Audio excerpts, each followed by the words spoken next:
어느 날 경찰이 압수수색 영장을 들고 주거지에 찾아와 음란물 유포 혐의로 조사가 필요하다며 휴대폰과 PC 외장하드 등을 가져가는 갑작스러운 상황이 발생했다면 어떻게 대처해야 할지 난감할 수밖에 없습니다. 음란물 유포로 경찰 조사를 받게 되는 상황은 다양하겠으나 한 가지 확실한 것은 음란물 유포 초범이라고 하더라도 쉽게 기소유예나 벌금형 정도를 장담할 수 없다는 점입니다. 최근 디지털 성범죄에 관한 엄벌 여론이 형성됨에 따라 본죄 사안에 연루되었다면 엄벌에 처해질 수 있으므로 사건 초기부터 신속히 대응할 수 있어야 합니다. 경찰 조사에 가서 무조건 부인하면 안 되는 이유를 알려드리겠습니다. 음란물 유포의 경우 혐의를 무작정 부인하는 것은 무의미한 때가 대부분입니다. 경찰은 디지털 포렌식 및 통신기록 조회를 통해 관련 증거들을 확보하게 될 것이기에 사실관계가 명확한 상황에서 억울함을 호소하는 식으로 혐의를 부인하거나 모르쇠로 일관할 경우 반성하지 않는다고 보아 죄질이 더욱 무겁다고 판단될 여지가 있습니다. 따라서 경찰 조사 때 무작정 본인은 모르는 일이라며 발뺌하는 것보다는 유포의 고의성이 없었다거나 영리 목적으로 유포한 것은 아니라는 점을 피력하여 선처를 구하는 것이 현명하겠습니다.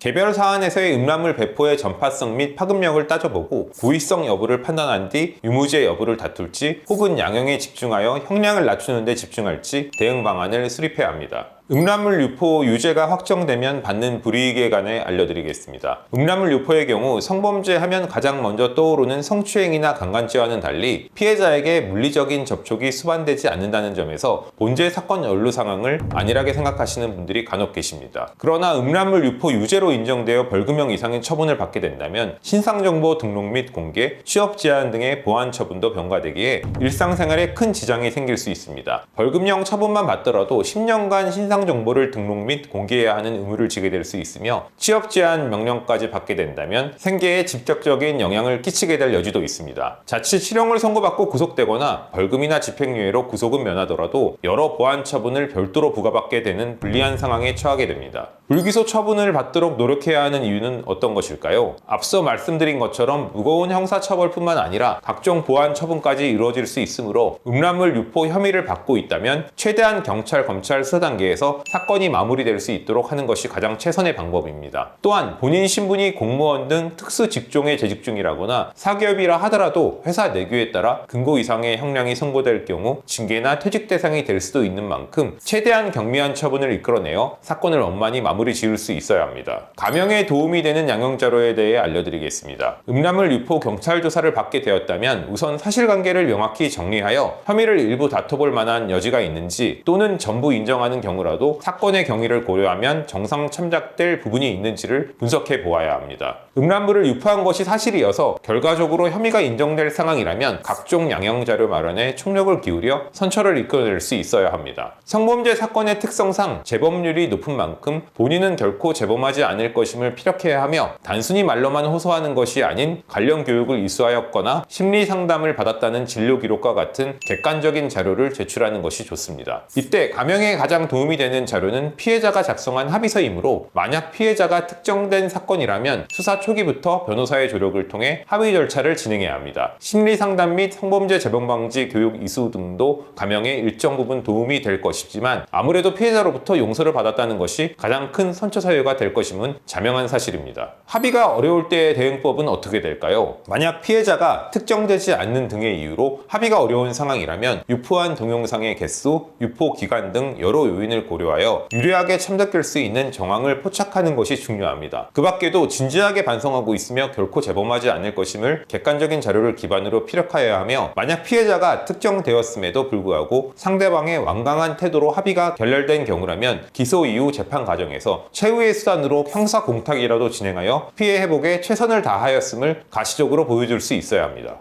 단순 유포의 경우가 영리 목적 유포에 있어서 처벌 수위가 얼마나 달라질까요? 아무래도 소수의 지인들만 속해 있는 단톡방에 음란물을 공유하였다가 적발된 경우와 불특정 다수의 인원들에게 금전을 제공받고 음란물을 판매했다거나 유포하는 것은 형량 측면에서 큰 차이가 생길 수밖에 없습니다. 전자의 경우라면 변호사의 조력을 받아 적극적으로 대응한다면 검찰 처분 단계에서 기소유예 처분도 기대해 볼 수 있는 반면, 후자의 상황이라면 징역형 이상의 판결이 나올 확률이 높은 만큼 실형 선고를 피하고 집행유예로 구속을 면하기 위한 대책을 수립해야 합니다. 뿐만 아니라 영리 목적으로 음란물을 유포하였다면 최종적으로 해당 가액이 추징금으로 선고될 수 있다는 점도 주의해 두셔야 합니다. 음란물 유포 혐의로 조사를 받게 되었다면 과거처럼 가볍게 생각하여 안일하게 대처할 것이 아니라 경찰서 연락을 받았을 때부터 변호인 조력을 받아 최선의 결과를 도출해야 합니다. 유포한 음란물의 양과 불법 촬영된 영상인지 혹은 합의하에 촬영된 것인지 미성년자가 등장하는지에 따라 처벌 수위가 천차만별로 달라질 수 있는 만큼 사건의 정확한 사실관계에 따라 대응 방안을 마련하셔야 합니다. 법무법인 운우 성범죄 대응센터에서는 다양한 유형의 음란물 유포 사건에서 무혐의 및 기소유예 등 불기소 처분을 이끌어낸 사실이 있는 바, 경찰로부터 주거지 압수수색을 당하였거나 조사가 필요하다는 연락을 받은 상황이라면 로펌 운우에 문의 주시기 바랍니다.